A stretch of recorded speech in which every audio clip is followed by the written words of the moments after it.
دوستان عزیزم، درود و مهر. امیدوارم هر کجای این دنیا هستین حال دلتون عالی باشه. اگه فکر میکنی حلیم بادمجون خوشمزه حتما باید پر از گوش باشه، این مدل اقتصادی نظرتون رو عوض میکنه. بریم که با هم دیگه طرز تهیه‌اش رو ببینیم.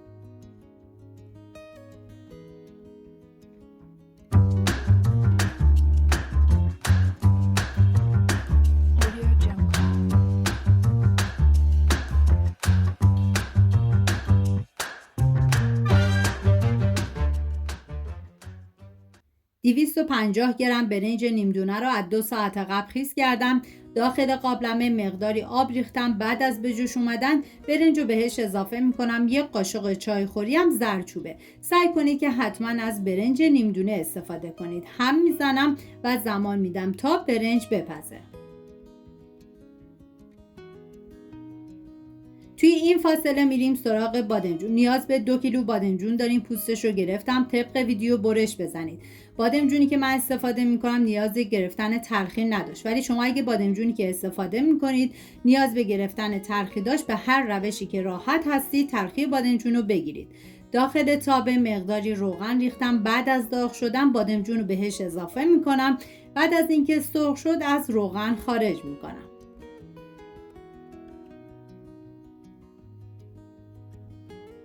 بعد از اینکه برنج پخت و به این مرحله رسید دیگه حرارت رو خاموش میکنم. میذارم برنج خنک بشه.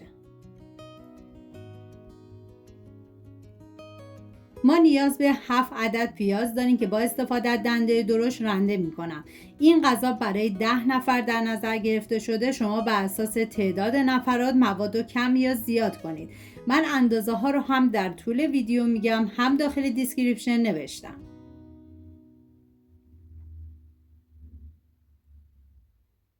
داخل تابه مقداری کره ریختم که شما از هر نوع روغنی که دوست دارید میتونید استفاده کنید.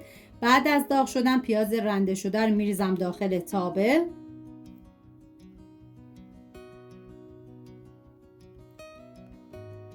هم میزنم و میذارم تا پیاز کمی نرم و شیشه‌ای بشه. نیازی نیست که پیاز خیلی سرخ بشه.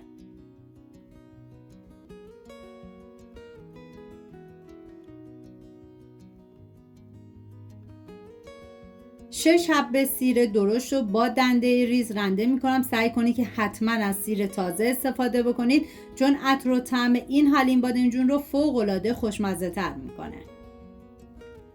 بعد از اینکه پیاز کمی نرم و شیشه‌ای شد سیر رو بهش اضافه میکنم. هم میزنم و میذارم یه تفته مختصر بخوره.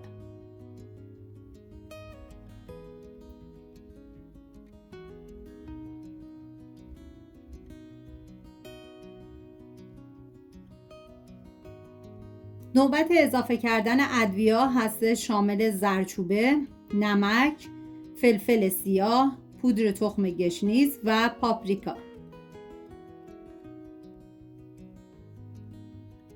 هم میزنم و میذارم ادویه ها تف بخورن، عطر ادویه ها آزاد بشه. و ما نیاز به دارچین هم داریم که 1 قاشق چایخوری دارچین هم بهش اضافه میکنم. هم میزنم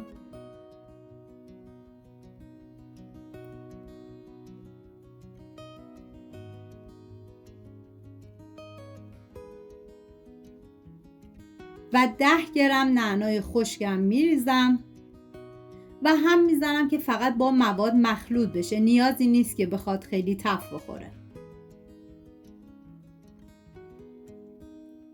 15 قاشق غذاخوری کشک رو بدون اینکه رقیق کنیم باید به پیاز اضافه کنید. این تف خوردن کشک باعث میشه که طعم این غذا رو فوق العاده خوشمزه تر میکنه. هم میزنم و میذارم با حرارت کم به مدت 1 دقیقه تف بخوره.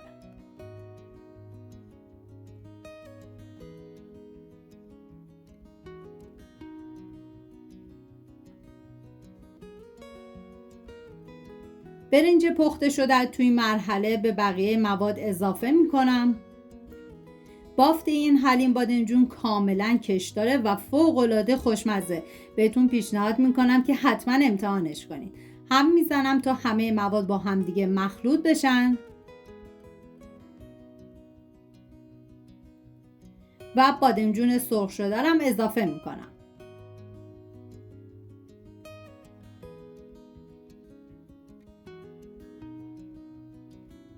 و حالا باید این مواد رو کاملا با همدیگه میکس کنی که من با استفاده از گوشت‌کوب برقی این کار رو انجام میدم. بعد از اینکه همه مواد رو با همدیگه میکس کردیم تست کنید ببینید اگه نمک غذا کم بود مقداری نمک بهش اضافه کنید.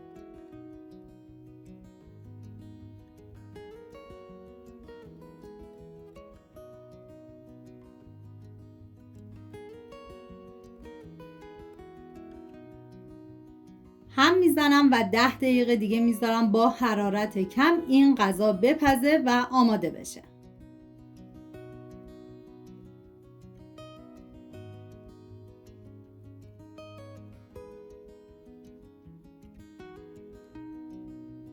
امیدوارم از این دستور خوشمزه لذت برده باشین. اگه دوست دارین باز هم با دستورهای سریع همراه باشید کانال رو سابسکرایب کنید تا هیچ ویدیو رو از دست ندید. منتظر نظرات قشنگتونم هستم. امیدوارم درست کنید و در کنار خانواده از خوردنش لذت ببرید. تا ویدیوی بعدی مراقب خودتون و خوبی هاتون باشید. تا درودی دیگر بدرود.